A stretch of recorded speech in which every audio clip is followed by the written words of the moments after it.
Okay, good evening, everybody. It's evening in Sydney, but good morning to people, good afternoon, wherever you are in the world. I must say it's been quite amazing for me, and I have to say this, I'm very gratified that people all over the world are listening and have been in touch, and it really reinforces how we are Am Echad and we're all connected, and I really appreciate you all connecting with me and staying in touch.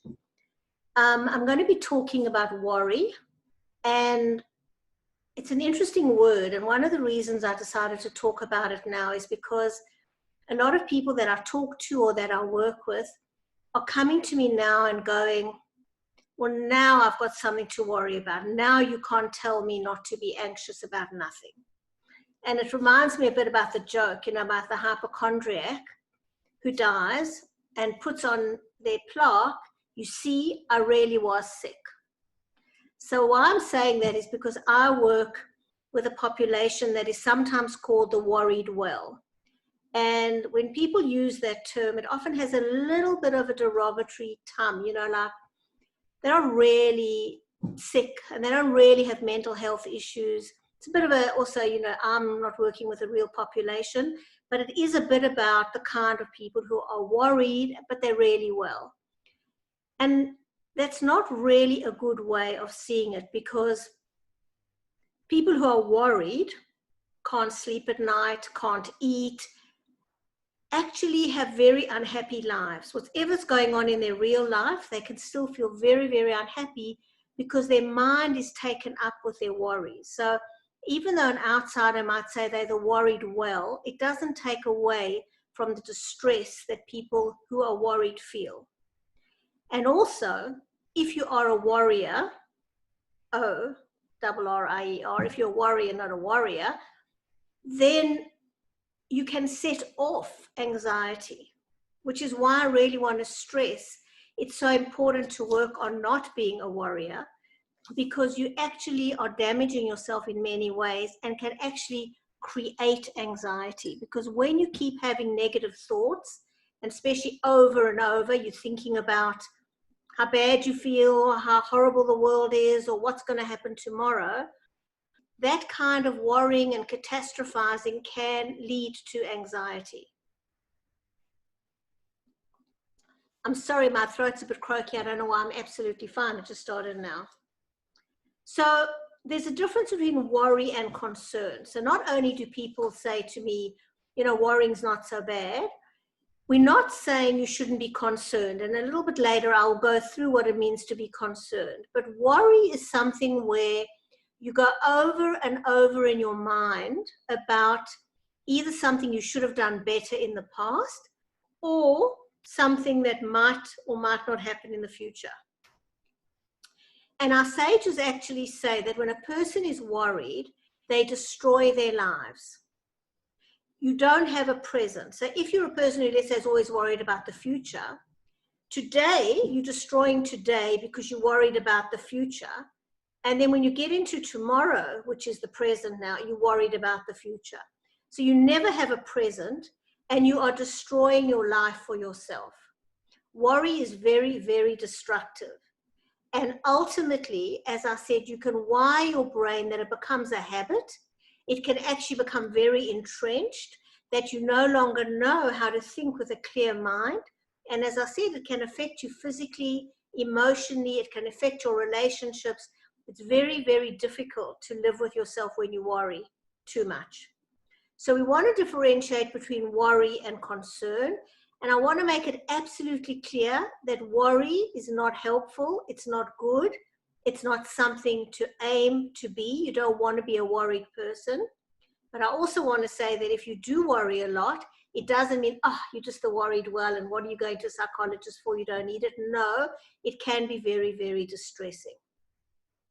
So one of the things that we need to know is that true freedom is when you have peace of mind, when you're choosing what thoughts you want to have, and when you're able to choose to have peaceful thoughts. Now, when we fight for freedom, if you think about people over the generations who fought wars for freedom, our sages say that's what we should be doing. We need to fight to have freedom of our thoughts. We shouldn't just go, oh, it's too hard, or I don't want to do it. Everything I'm saying to you today, I hope you'll take on board, that you'll put in the energy to have freedom, to have peace of mind, and not let your worries destroy your life and destroy your peace of mind and your inner happiness and your world. Now, one of the things I've also discovered about worry, because I do mix a lot with the worried well, although I never call them that, is that some of you might be sitting there going, I can't let go of being worried. And you might not know why. You might feel quite anxious about letting go. But there's a lot of secondary gain in being worried. Now, what I mean by secondary gain is that it's serving a purpose. Now, often something happens to us and we don't choose that thing, but then there's a secondary gain. So, for example, when a person worries, it often makes them feel better about themselves. So I'll give you the classic example that I see over and over again. I see mothers who feel they have to show that they're worried about their children 24/7 because that means they're a good mother. So the classic I see is people come to my office, we're talking about 50 minutes of their time, and they will put their phone down in front of them on the arm of the chair or the table, and they'll go, I'm sorry, I have to leave it on in case the school phones. Are the children well? Yes. Do they go to a good school? Yes. Do you trust the school to look after your kids? Yes. So for 50 minutes, you can't have a session that's about you. But what I've realized is a lot of mothers, they think they're proving they're good mothers, and it's to themselves. If I show that I'm on the alert all the time, that means I'm a good mother. And I'll give you an example. I'm not actually being derisive because I had this experience myself. When my children were teenagers and they started to drive, different mothers had different reactions. And my reaction was, I would go to sleep at night. My kids knew how to drive. My normal bedtime, I would go to sleep. But my friends, some of them would tell me, oh, now your children are driving. How do you sleep at night? And I go, very well. Aren't you up all night worrying? And I'd go, no, I'm not. If God forbid something would happen, I always say when the policeman knocks on the door, then I'll start to worry. But all my kids drove. They all drove at all different hours. They drove all over the world. It didn't worry me. But what I realized, I sometimes thought, is there something wrong with me? Maybe I'm not a good mother. Maybe I should sit up all night waiting every night for 10 years. So it's each child in case something happens. So even I had that feeling of maybe I'm a reckless mother because I'm not staying up all night while my 20-year-old is driving. So we have these thoughts that we live in a culture where being worried proves something about ourselves. I just want to digress because this isn't exactly the same, but it's the same. There's been a lot of research now where being busy is a status symbol. You can look it up. It's become a whole, where people today cannot say they're not busy. The secondary gain of being very busy is you can tell everybody how busy you are. It's a status symbol. You know, how many people did you have your Shabbos table pre-COVID? I realized. How many lift schemes do you do? You know, how many hours are you working? How many projects are you? It's a thing. It's become a status symbol. And I don't think worry is a status symbol, but it has something of that it proves something about me. If I'm a worried mother, if I'm a worried spouse, if I'm a worried daughter, then it shows I'm really loving. And if I stopped, if I was actually relaxed about any of these roles, then maybe I'm a bad person. So I want you to be aware, because if you are getting secondary gain, then no matter what I'm going to say tonight, you're not going to change because you need it to feel better about yourself. And what I recommend if you do discover this about yourself is, first of all, speak to someone you trust about, are your worries legitimate? You know, should you be concerned? And if they're not, and not everybody is being worried in that way, then you need help to let go of it because it can become an obsession. So worry is thinking around and around in circles. And if it becomes excessive, that's actually what an obsessive thought is over and over. So I'll give you an example of an obsession. Now we have apps that track plane routes. Again, so you'll have mothers of children of all ages who will catch a plane from Sydney, Australia, and they're going to Israel. It's a very long flight. All day, every opportunity, out comes the app. Where is the plane now? Oh, it's going over Darwin. Oh, it's just crossing Indonesia. Oh, it's near South Korea. So this person is on the plane. You've trusted them to go overseas on their own. If they're with a group, they're with a group. But mothers and some fathers have it on their phone and they keep wanting to know where the plane is. Now that becomes an obsession. They're not able to get on with their day because every step of the way they know, oh, we're over Darwin now. You can't be in the present when you're thinking about that. So these kind of apps, they have a place. But as we'll talk in a minute, if you cannot control anything, it's just a waste of your brain power to know the plane's now over Darwin and 10 minutes later it's over north of Darwin and then a little bit.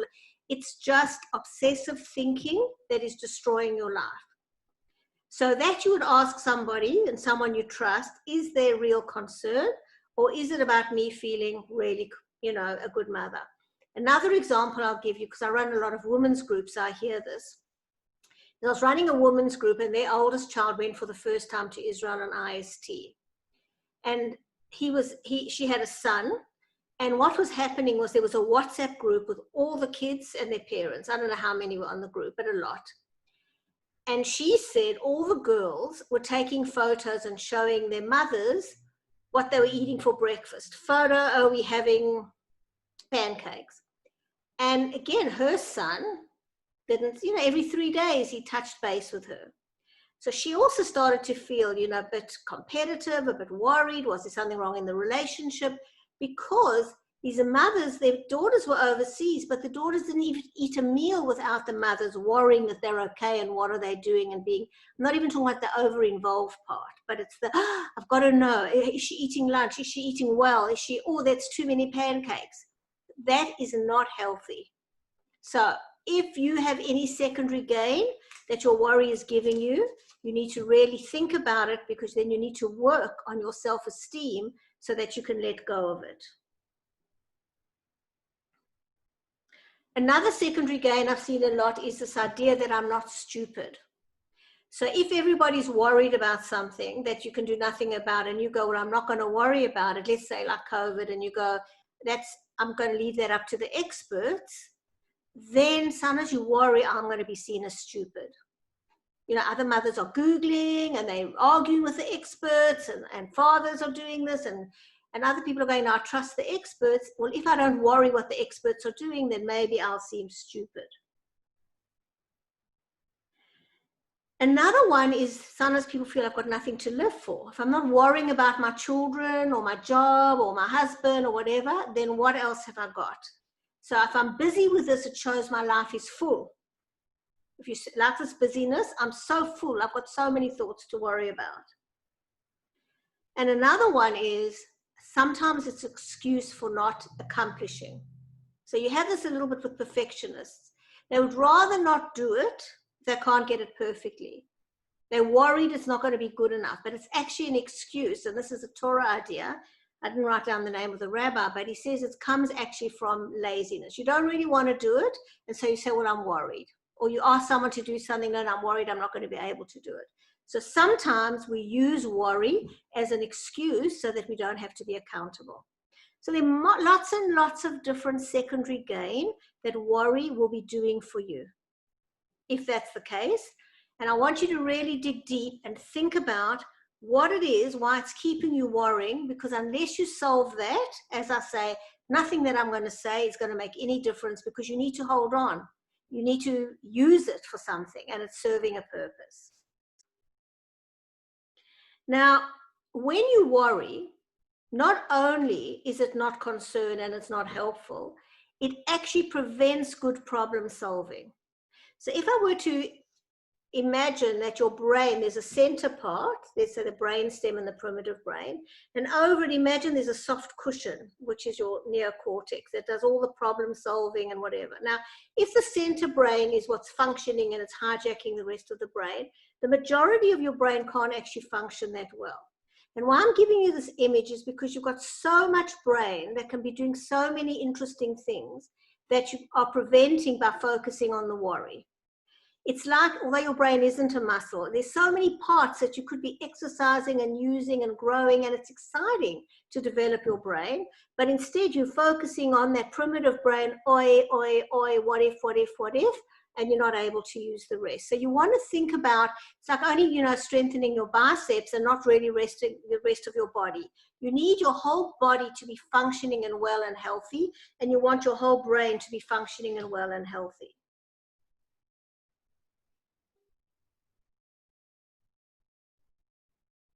Now, what does it mean to be concerned?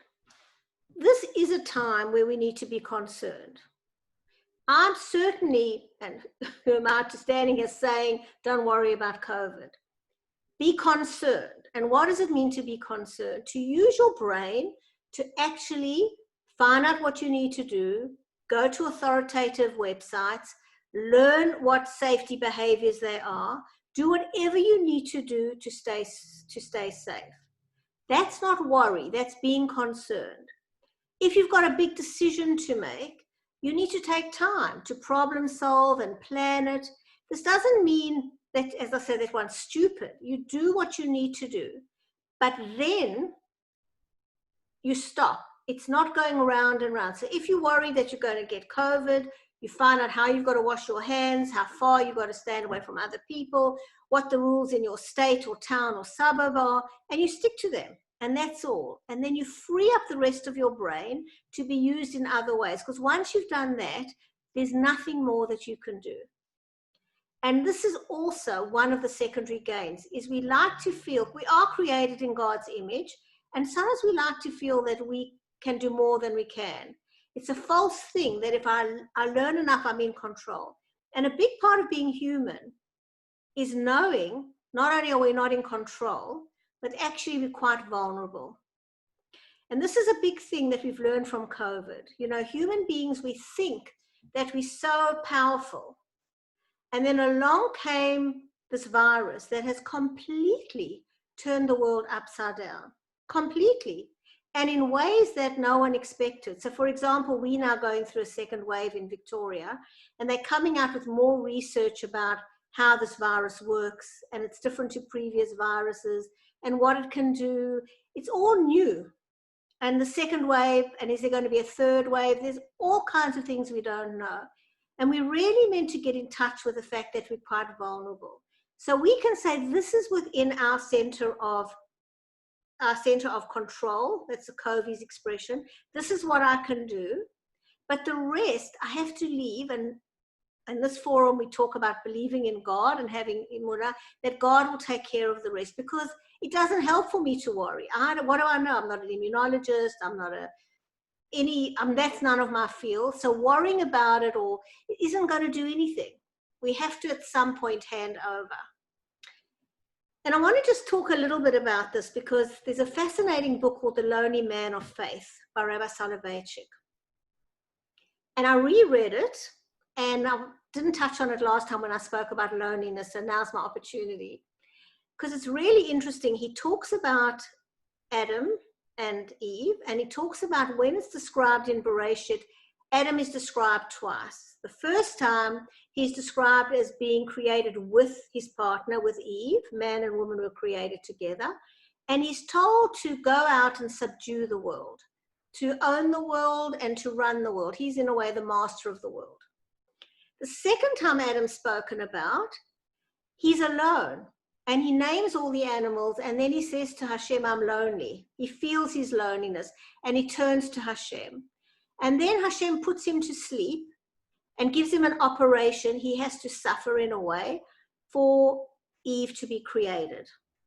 And Rabbi Soloveitchik says these are the paradigms of two parts of us. The one part is the part of us that is so potent, the part of us that can subdue the world, that knows science and medicine. When I say us, individually and as a group, look at us. We were just sending people up to Mars. We were just sending people on a private flight to the moon. You know, it'll be like Qantas soon, just pop over to the moon. It's all become so easy. We are just powerful. Adam, the first Adam, can just subdue the world. And when we do that, we feel very, very powerful. But what we lack, he says, is what's called redemption. It's about redeeming ourselves. And the only way we do that is Adam the second. That we actually have to suffer. We actually are put into a deep sleep.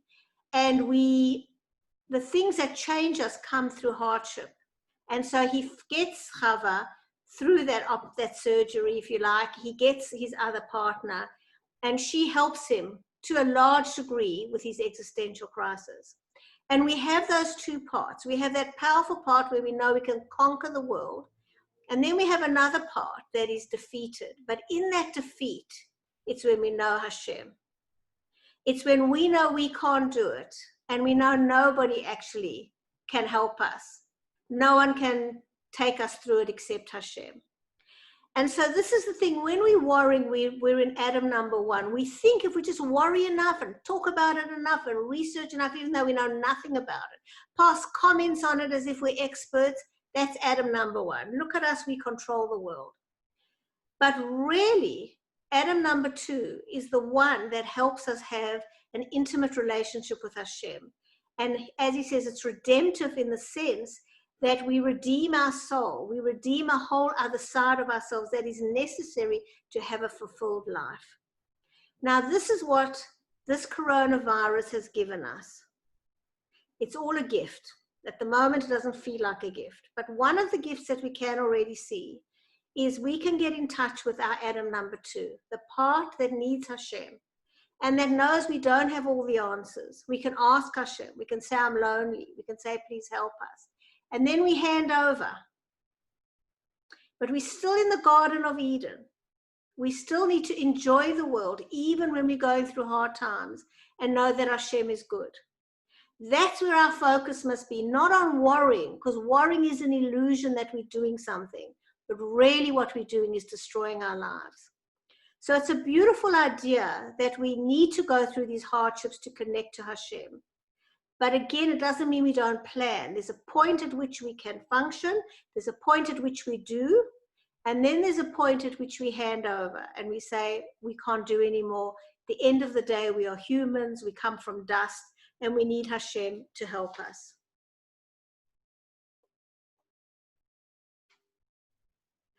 Now,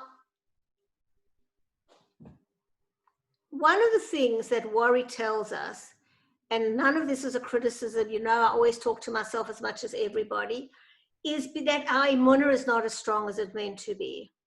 And one of the ways of strengthening our emunah and our bitochen is to know, is to learn Torah, is to keep our mind on the spiritual, is to continually, as I always say, look above the sun, connect to Hashem, rather than worry about human things below the sun. And we know that we live by the times, and there's been like really interesting parashas whenever I've given my shiurim, and this week it was all about the journeys. And one of the, I'm just going to pick it up. I read this beautiful thing. It's from the Rebbe's, one of his sichos. And yesterday's parsha was Mates Masei. And what they're basically saying is, you know, it's the journeys. It's a journey. There are 42 journeys where they left Egypt, Mitzrayim, and they were going to Israel. And what it means is that life is a journey. We cannot expect not to go through journeys. Life is a very difficult journey to journey to journey. And what we do is we go through times of constriction. That's what Mitzrayim stands for, narrowness. And then we expand and we move to the next level. And then there's constriction and growth and constriction and growth. And the idea is that if we go in with realism, that it's normal to be going through things. Unfortunately, it's normal to go for pandemics. As I said, they've been before, even if it's only 100 years. Trials and tribulations are part of life. But the idea is you have a realization that it's part of living. So the Rebbe explained, I just want to read this, that a person's life is a series of journeys. Each one is a straight in comparison to the one after it. So he talks about young children. So 5-year-olds crying about something, a toy breaking, and you know the 10-year-old goes, don't be so silly. But the 10-year-old's crying about their scooter's broken, and the 15-year-old is going, well, it's not as bad as, and we look and we go, scooter, none of them is important because we've all moved on. But each one at each straight, it's are going through our own journeys and our own difficulties. So there are different levels. And we go on it until the day that we die. And the Israel, when we go from Mitzrayim to Israel, stands for the world to come. So the perspective is we are going to go through journeys, we are going to go through difficulties. Worrying isn't going to help you with them. Preparing is going to help you. So what does preparation mean?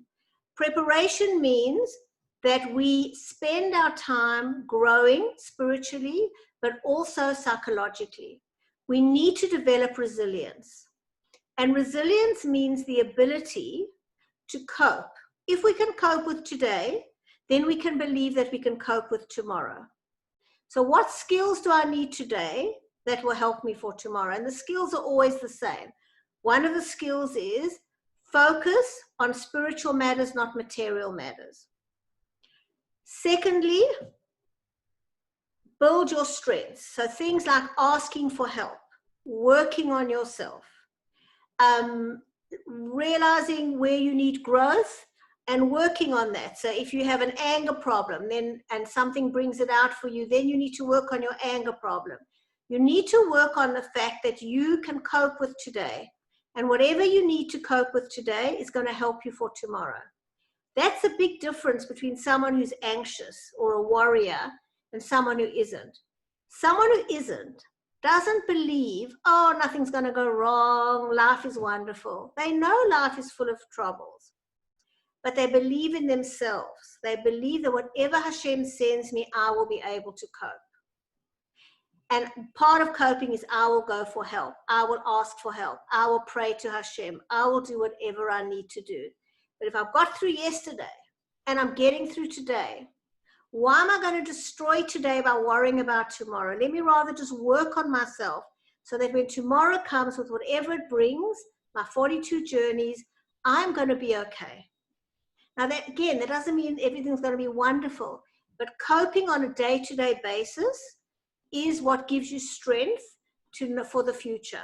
You don't have to worry too much about the future. Now, the Chofetz Chaim is quite, actually the word that came to my mind now is brutal. He says a lot of people worry, for example, about finances. They worry, and in his language, they won't have with what to live. And he says, but what they're not worrying about is, do they have with what to die? So I'm going to bring this up because a lot of worry is about, are we going to die? And when are we going to die? And are the people around us going to die? And that's a legitimate worry. From the Chofetz Chaim point of view and the Jewish point of view, there's no worry. You are going to die. I'm going to die. So there's no what ifs. We are. We just don't know when. And so the idea is to prepare for death. How can you prepare to have a holy death? Now, I know it sounds confronting, and some of you might be going, oh my gosh. But when I read it, I thought this is what the latest book on death anxiety is saying, but without the Jewish or spiritual side. People need to prepare for death. Instead of going, every day I wake up worrying my parents are going to die, they are going to die. So prepare for it. Prepare in the best way you can, whether it's making sure their wills are in order, spending as much time with them, taking them to the right doctors, but they are. It's not going to be a shock. We hope it'll be at 120, but we don't know, which brings us back to we only have today. So there's no shock or surprise, but preparing for death means being more spiritual, but it also means, and I've read some books on this, of how, when I read it, I was quite like, remember reading of certain rabbis or rebbitzins who climbed onto their beds, they said goodbye to everyone, they had a sip of water, and they died peacefully. And I thought, wow, that is something to think about. You know, to actually think I am going to die. And when that happens, if I'm able to, how do I want to die? But that's the difference between worrying and planning. And yes, it may sound brutal, but actually it's a fact. And we need to prepare for death. And we need to know that everyone's died before us. It's a natural life process. And stop worrying about it, but actually using our time wisely instead. So what else can we do to alleviate worry? Wish I could read my writing. The one thing is to think about other things, to be aware when worry takes over and you can't think about anything else. You need to have, as I say, all different parts of your brain working. So you need to exercise the motor part. You need to do enough exercise and movement. Very important. You need to do interesting puzzles and things. We know that as you age it helps, but in general, it's good. Do fun things. Having a laugh every day is very important. Laughter is the best medicine. So when you feel a bit down or you start to worry, go onto YouTube, find a clean-cut comedian with the humor that you like. Watch 5 minutes. You'll laugh, you change your biochemistry, you'll move on. Read interesting books. Talk to other people. And spend your life caring about other people. If you want to worry, Rav Salanta says, worry about other people. When you start worrying about yourself, look around. Are you in a warm home? Have you got what you need? Most of the time, most of us have what we need. Why don't you, rather than think about your next door neighbor, worry about somebody else? It's a very good exercise. If you want to worry, find someone else. Have they got enough food? Have they got what they need? What can I do to help them? Take the focus off you and then translate it into physical mitzvot. Do for other people. The more you do for other people and take the focus off yourself, the less you will worry. So again, you need some time to have concerns. And generally, what the Tanya says, Viktor Frankl says this, it's a very well-known thing, is when you have a worry, what you need to do is set aside every day to worry. Now, the way Viktor Frankl does it, it's called paradoxical intention. So he found that people would keep worrying. So he would say, write down what you're worried about.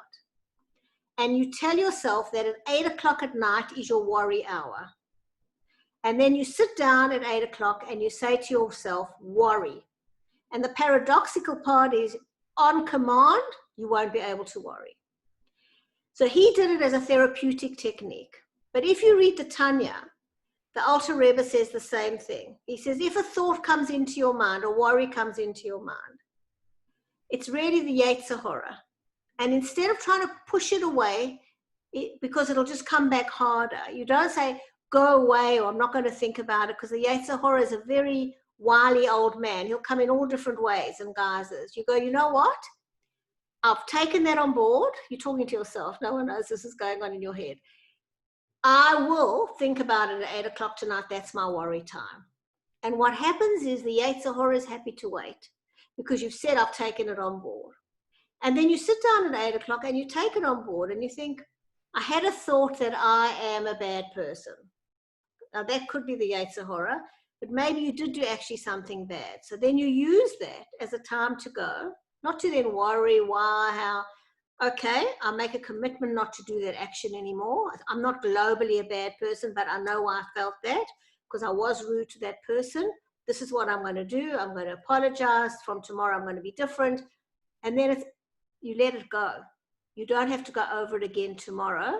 It's done. The Alter Rebbe says you have those feelings of guilt or whatever just to motivate you to change. It's a springboard to change. And then once you've made your commitment to change, you let go of it forever. So you can have worry times. You can have times where you really want to think about, you know, how's my flights going? Was my daughter in Israel eating well enough? Because you had the thought during the day, and then you either fix it or ignore it. At that point, it's a once-off thing. And you rather do an action to fix it or you need to let go of it. And a very common way of letting go of it, as I say, is to distract yourself with humor or action or a puzzle or something like that. The other big way of letting go of it is to talk to somebody else. So if you have a concern or something you can't let go of it, we are social beings. And the Torah tells us to talk to people. Now, you must talk to somebody that you trust. And you must talk to someone who can handle it. So if you are going to tell your worries to somebody who is then going to take on that worry and worry, the Jewish approach is rather don't tell them. If it's someone that needs to know, like a parent, the way you do it, you need to be careful, because the idea is not to, it's contagious, make everybody worried. Because again, worry is destructive. You need to find somebody who is going to be able to contain, who's going to be able to help you feel supported and to look at that worry and to manage the worry. So if you have someone in your life who gets very worked up and you're going to feel worse afterwards, don't do that. Sometimes we choose people like that because it validates our worry. We say, oh, you know, I'm worried about this. And they go, oh, me too. And then you go, you see, I'm valid. We're back to the secondary gate. Oh, good. It's not just me. Then there must be a reason. You don't want to go to somebody who is going to escalate your anxiety. You need to have a trusted advisor, a friend, a mashpir, a psychologist, a rabbi, somebody you trust that you can talk about your worries, but who contain it and who can help you with it. Not that it's going to get worse in any way. A really helpful thing, if it is something ongoing, like let's say, God forbid, you have a child who is ill or you have an illness, is to to be part of a social group where people are going through the same thing. And then again, it's not done as a worry. You go to the group in order to get the support, in order to find tools, in order to move on. That's one of the biggest reasons for these groups. So this is when I'm saying about being resilient. You know, when things go wrong, you need to find things that are going to help you to cope. And once you do that, you know that you will always cope. It's an interesting thing how groups have become just an everyday part of life. They weren't in the 70s. They started in the 70s. But I was reading a book, with Lee Sales' book, I think, and she was talking about a family where a stepson had murdered the father, which was the husband, and the sister, and this group, and the police who are managing the case, but also the family members. And it's such a shocking thing that people have lived through, but they go regularly to these groups and they get a lot of support because there are people there that understand and can identify and be with them. So it's a very normal thing. Now, when you read a book like that, and please God, nobody goes through these terrible traumas, but it does give you hope that people get through things, and we just have to learn how to do it. We don't want to worry if it's going to happen. No use. We look for evidence. So CBT says, when you say what if, you want to know, is there evidence? Because otherwise, our imaginations are so powerful that we can dream up the most incredible things. So what happens is, there is, let's say, a trigger. So a common trigger is your partner, husband, wife, child, we'll say this partner, doesn't answer their mobile and they're half an hour late from work. So I do this as one of my examples. I ask people, 9 times out of 10 people say he's died or been in an accident. 1 out of 10 say he's having an affair, but no one is okay with that. And again, in today's world, you know, if someone doesn't pick up their phone or answer straight away, there's something catastrophic that's happened. Now, the brain won't accept you going, it's nothing, he's definitely fine. That's why if people tell you when you're worrying, it doesn't make you feel better when people say, stop it, it's nothing. To you, it's something. But what the brain will accept, very similar to what I was saying about the Yetzer Hara, is being able to hold. So what you say is, why fear? It may not happen. It's my fear that he's dead. But until I have evidence, I don't know that anything has happened. So where is the evidence? When there's evidence, when the policeman comes knocking on the door, then I give myself permission to worry. So we look for evidence. So what anxiety or worry is, it's like a child who's scared of the dark and they're convinced there's a boogeyman in the cupboard, and you tell them there is no boogeyman. You're fine. You turn on the light, you open the cupboard, and the child goes, no, there's a boogeyman. That's what worry is. What if this is going to happen? What if that's going to happen? And as I say, our imaginations can dream up the most incredible things. At that point, we have a choice. The one tool is why fear. There's no evidence. It's just my imagination. So I can use my imagination to think of something else. I can think that maybe he stopped on the way to buy me a bunch of roses. Or maybe he's organizing a surprise party. All these things have happened to me, by the way. Once my husband didn't come home and I was so upset, and he was out buying a Mother's Day present with my daughter. So I learned that the hard way, or the good way, that there I was thinking the worst, and there he was out shopping. So you can think, you can choose a good thought or a bad thought. And there's a new book that's come out called The Positivity Bias. We tend to have a negativity bias, but we need to work on ourselves to have a positivity bias. There's no evidence either way. Which one are you going to choose? Rather dream up amazing things that are going to happen until there's evidence. Once there's evidence, then you have permission to be as worried as you like, or then you won't actually be worried. You'll either be planning a funeral or rushing to the hospital or doing something practical. But I really, really want you to take away that this worry is not only a waste of time, you are destroying your brain. It's getting more and more in this obsessive circuit that gets harder and harder to break. You're destroying your pleasure in everyday life, and it has no benefit. So I want you to think about times where you've been worried and nothing happened. In fact, sometimes good happened. And I want to give you 3 examples I wrote down of people that I know or work with, and you don't know who they are. I've definitely chosen people you wouldn't know. But just this week, these 3 things happened. Now, why I'm sharing it with you is these examples are what help me always to look at life with a bit of wisdom. I never say to people, don't worry, it'll be okay. But I know from history that actually, I'm making up the statistics, but 9 times out of 10, what we worry about doesn't happen. So case number 1,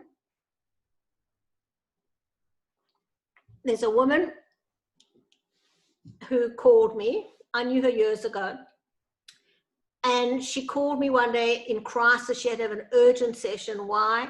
Her husband hadn't been paying the mortgage payments and the house was being repossessed. So she woke up in the morning, the sheriff was there, they put locks on the door. You can imagine she was in crisis, and they had a week to get out. And the story was that they had borrowed 12 years ago money from a wealthy friend. The husband has ADHD. And if you know anyone with ADHD, they tend to be quite disorganized. For whatever reason, he wasn't paying. For 2 years, he didn't pay the mortgage. She didn't know, and the sheriff arrived at the door.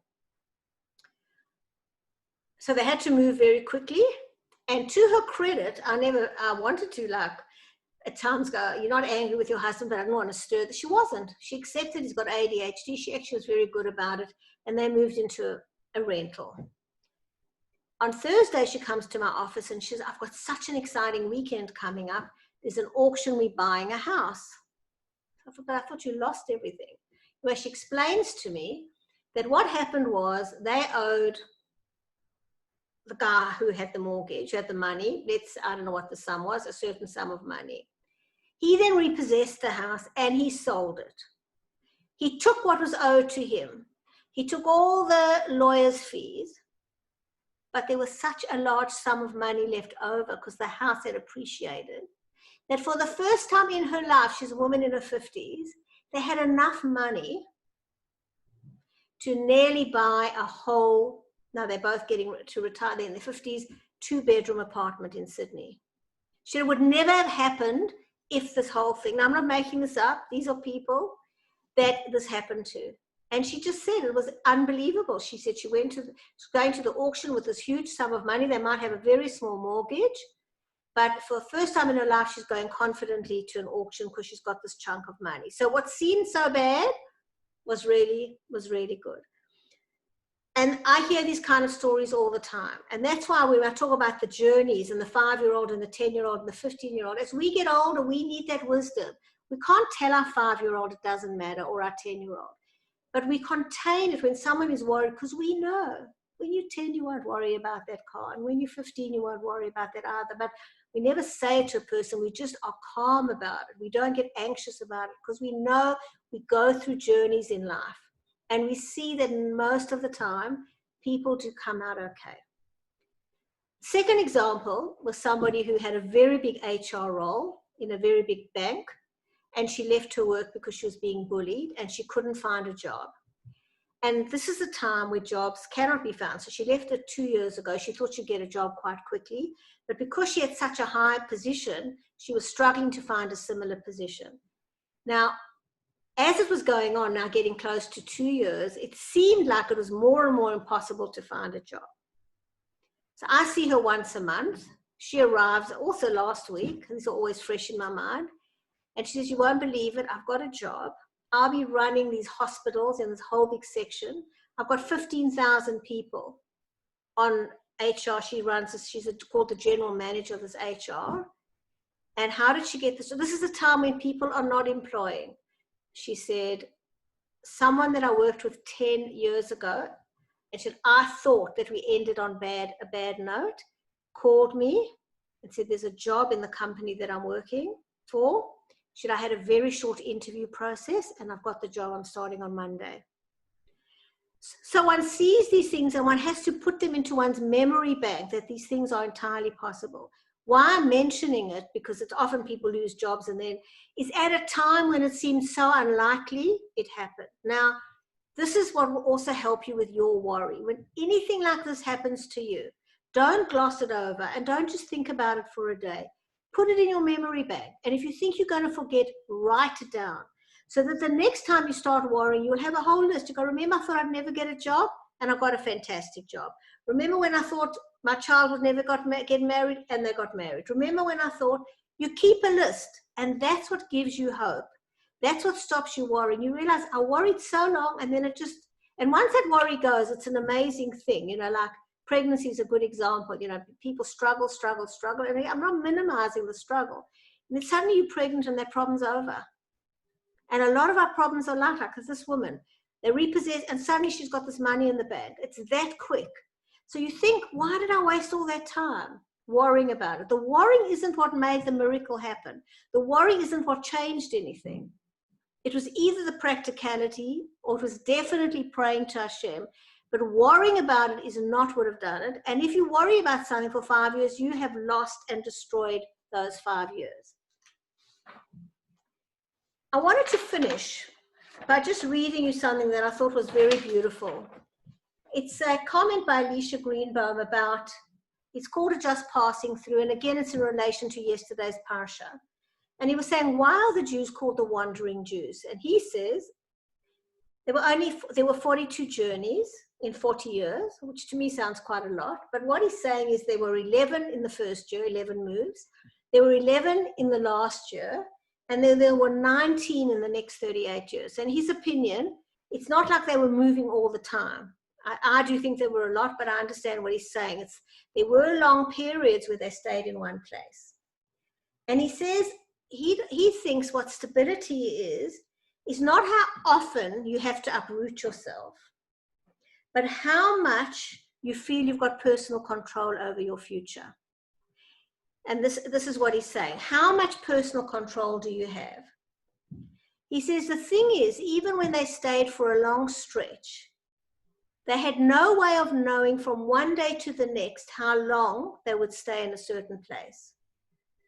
So what would happen is they would be staying in a certain place, that in the morning they'd look up, and with no warning, the clouds of glory that accompanied them could suddenly rise in the sky and signify they were about to leave. So every single day they would stare up into the heavens, watching and wondering what the morrow would bring. So he says, can you imagine how impermanent they would feel? Here today, where tomorrow? And that's our lesson from the desert. There are no guarantees in life. Nothing is forever. No one ever guaranteed you or me permanent residence, and past performance is no indication of future returns. The only one constant is that wherever we travel in life, we are led by God. He's directing our footsteps. Where I go is God's say-so. How long I stay here depends entirely on Him. The choice left to me is how I utilize the time that I've been allotted, and what inspiration and memories I leave behind me when I'm gone. Life is truly a journey, and it's my responsibility to make sure that my efforts help others enjoy the trip. So I thought that was amazing, because we live in a time of such uncertainty. There are no guarantees. I can't promise you anything. And what happened in the past is no guarantee of the future. But what we have to know is that we are in God's care. And what we have to ask ourselves is, how are we going to utilize the time? How do we utilize today? And what he's saying is, how do we make sure that the others around us also enjoy the trip? I like what he also says is, what memories do we leave behind? So I'm going to end with a lovely tool that Russ Harris uses.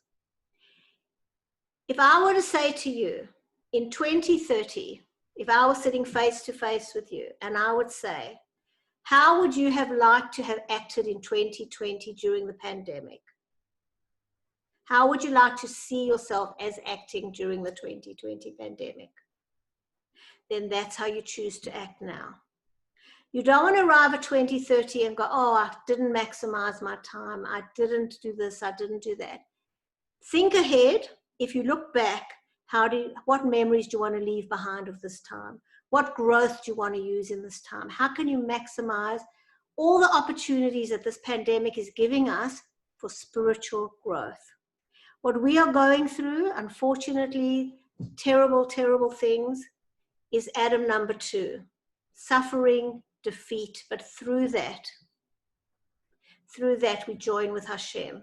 Through that, we find comfort and growth. So I wish everybody well during this time, and please stay in touch, and please, God will be together in a month's time.